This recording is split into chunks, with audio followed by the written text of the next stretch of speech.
शिकारी और शिकार, प्रकृति का एक सदियों पुराना खेल। आज हम इसी रिश्ते की गहराइयों में उतरेंगे और वो भी एक बहुत ही ताकतवर डिजिटल टूल की मदद से। चलिए समझते हैं जीवन के सिमुलेशन को। तो एक बड़ा सीधा सा सवाल है, अगर भेड़िए भेड़ों को खाते हैं तो वो सारी भेड़ों को खाकर खत्म क्यों नहीं कर देते? मतलब अगर वो ऐसा करेंगे तो बाद में खुद ही भूखे मरेंगे। तो क्या वो इतने नासमझ हैं या फिर प्रकृति में कोई गहरा संतुलन काम कर रहा है? इस पहेली का जवाब छिपा है प्रकृति के अपने एक पैटर्न में। ये एक बहुत ही खूबसूरत लेकिन उतना ही नाजुक संतुलन है, एक तरह का डांस जो हमेशा चलता रहता है। अब वैज्ञानिक भाषा में इसे कहते हैं शिकारी शिकार की गतिशीलता। थोड़ा भारी शब्द है ना? पर असल में ये प्रकृति की अपनी अर्थव्यवस्था जैसा है। मतलब एक की आबादी दूसरे के लिए बाजार तय करती है। एक बढ़ता है तो दूसरे को भी फायदा होता है, एक घटता है तो दूसरा भी मुश्किल में आ जाता है। देखिए ये चक्र काम कैसे करता है।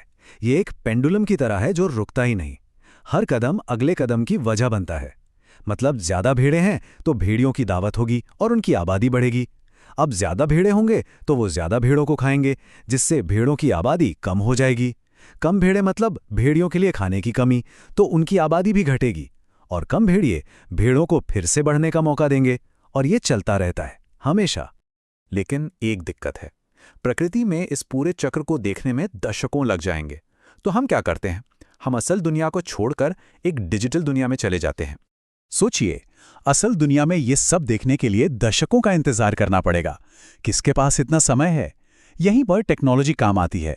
हमारे पास एक तरह की टाइम मशीन है, हमारा कंप्यूटर, जहां दशकों की घटनाएं मिनटों में सिमुलेट हो जाती हैं। इस तकनीक का नाम है एजेंट बेस्ड मॉडलिंग। इसे एक डिजिटल खेल के मैदान की तरह समझिए। हम कंप्यूटर के अंदर भेड़ और भेड़िए जैसे डिजिटल एजेंट या कह लें कि खिलाड़ी बनाते हैं, और फिर हम उन्हें बहुत ही सरल नियम देते हैं कि उन्हें करना क्या है। और इस काम के लिए जिस टूल का इस्तेमाल किया गया है वो है नेटलोगो। ये एक ऐसा प्लेटफॉर्म है जो खास तौर पर ऐसी वर्चुअल दुनिया बनाने और उसके साथ एक्सपेरिमेंट करने के लिए ही बना है। ठीक है, तो अब खेल के नियम समझते हैं। और यकीन मानिए ये नियम इतने ज्यादा सरल हैं कि हैरानी होगी।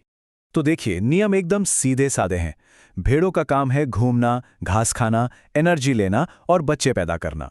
भेड़ियों का काम भी वही, घूमना, भेड़ों को खाना, एनर्जी लेना और बच्चे पैदा करना। और एक नियम सबके लिए है, चलने फिरने से एनर्जी कम होती है और एनर्जी खत्म तो खेल खत्म। बस इतने से नियम। अब देखते हैं इनसे होता क्या है। और अब आता है सबसे मजेदार हिस्सा। सब कुछ सेट है, डिजिटल दुनिया तैयार, नियम बना दिए गए हैं, अब बस प्ले बटन दबाने की देर है। और ये देखिए, जादू। हमने कंप्यूटर को ये नहीं बताया था कि उसे एक उतार चढ़ाव वाला साइकिल बनाना है। हमने तो बस भेड़ों और भेड़ियों को उनके छोटे छोटे सरल से नियम दिए थे, और फिर भी ये पूरा का पूरा पैटर्न अपने आप खुद ब खुद सामने आ गया। और ये कोट, ये पूरी बात का निचोड़ है। मतलब असली मजा उस पैटर्न को बनाने में नहीं, बल्कि छोटे छोटे खिलाड़ियों को नियम देकर ये देखने में है कि पैटर्न खुद कैसे बनता है। इसी को कहते हैं इमर्जेंस। मतलब जब छोटे छोटे हिस्सों से मिलकर कुछ ऐसा बड़ा बन जाए जिसकी उम्मीद ना हो। जैसे हजारों चींटियां मिलकर एक पुल बना लेती हैं। किसी एक चींटी को पूरा प्लान पता नहीं होता, फिर भी काम हो जाता है। यहां सिमुलेशन की असली ताकत सामने आती है। हम अब क्या होगा अगर वाले सवाल पूछ सकते हैं। चलिए एक असली वैज्ञानिक की तरह सोचते हैं। क्या होगा अगर हम इस पूरे खेल में सिर्फ एक छोटा सा नियम बदल दें? और यहीं पर कहानी का सबसे चौंकाने वाला मोड़ आता है। हमने बस एक चीज बदली, घास के वापस उगने की स्पीड। जब घास जल्दी जल्दी उग रही थी तो सब ठीक था, सब संतुलन में था, साइकिल चल रहा था। लेकिन जैसे ही हमने घास उगने की रफ्तार को धीमा किया, पूरा का पूरा इकोसिस्टम ढह गया। पहले भेड़ें भूखी मरी और फिर उनके पीछे पीछे भेड़िए भी। सब खत्म। सोचिए, बस एक छोटा सा बदलाव और सब कुछ तबाह। तो इस डिजिटल खेल के मैदान से हमें असल दुनिया के बारे में क्या सीखने को मिला? ये सिर्फ एक कंप्यूटर गेम तो नहीं था। भले ही एक खिलौना इकोसिस्टम लगे, पर यह हमें असल दुनिया के बारे में एक बहुत बहुत जरूरी सच्चाई सिखाता है, जो सिर्फ कंप्यूटर स्क्रीन तक ही सीमित नहीं है। तो यहां से तीन बड़ी बातें सामने आती हैं। पहली बात तो ये कि प्रकृति में सब कुछ एक दूसरे से जुड़ा है। भेड़िए सीधे घास नहीं खाते, पर उनकी जिंदगी भी घास पर ही टिकी है। दूसरी बात, ये पूरा सिस्टम बहुत नाजुक है। नींव का एक पत्थर हिला और पूरी इमारत गिर सकती है। और तीसरी और सबसे जरूरी बात, ये मॉडल हमें भविष्य देखने में मदद करते हैं। ये हमें अंदाजा दे सकते हैं कि अगर हम पर्यावरण में कोई बदलाव करते हैं तो उसके नतीजे कितने गंभीर हो सकते हैं। और आखिर में ये हमें एक बहुत बड़े सवाल पर लाकर छोड़ देता है।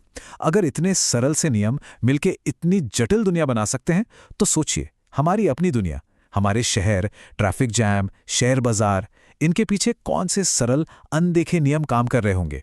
शायद हम भी ऐसे ही अनगिनत सरल नियमों के एक खूबसूरत और जटिल खेल का हिस्सा हैं।